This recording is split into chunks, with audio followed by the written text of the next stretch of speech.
Hello, good day mga kabayan. Ito pala yung cabin na tinulugan ko dito sa Kansai Airport. So bukas is biyaheng Pinas ako. Alas 8 pa yung flight ko. So kayon gabi is nag-advance ako ng time ko dito bus galing sa Nihama kasi ayaw kong maghabol. Ayaw ko na malagay sa alanganin yung biyahe ko. So dito is natutulog ako sa cabin.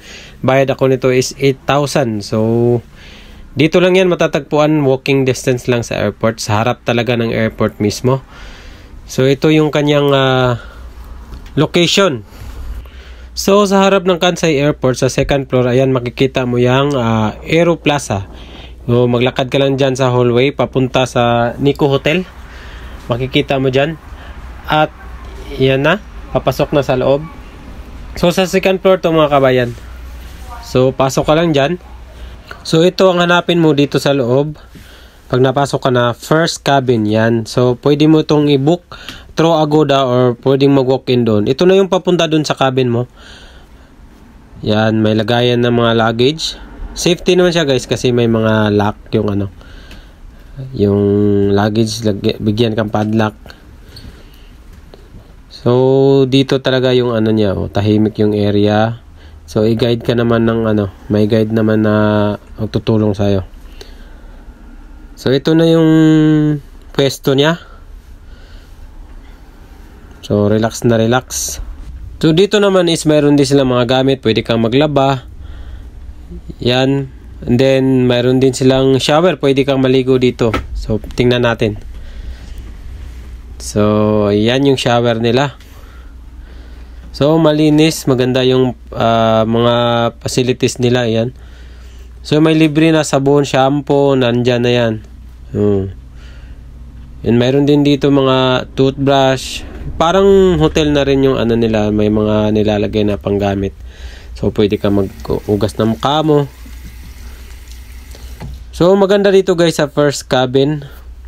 8,000 yen ang bayad ko dito. You can stay 14 hours. So relax na relax ka sa biyahe mo. Kasi makatulog ka ng mahimbing. So yan, ganito yan dito sa loob. So dito sa Nikko Hotel, ang location ng first cabin is nasa third floor.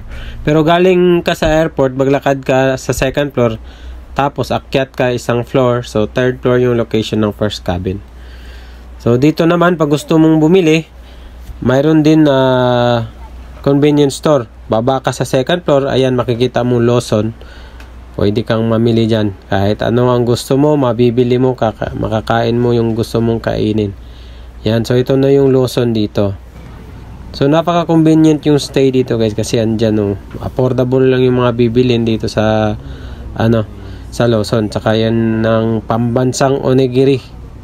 Bibigay ng lakas. So ito ang bibilin ko ngayon.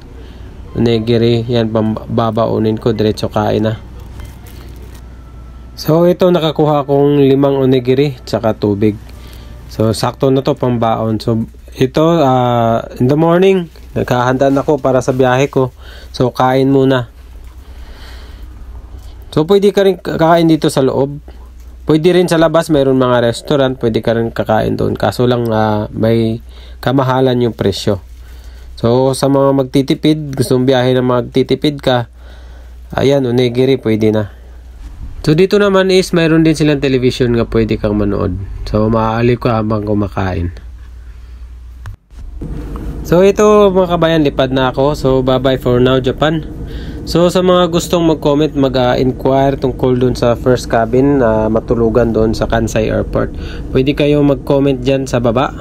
At saka sasagutin ko yung mga comment nyo. So thank you for watching mga kabayan and God bless us all.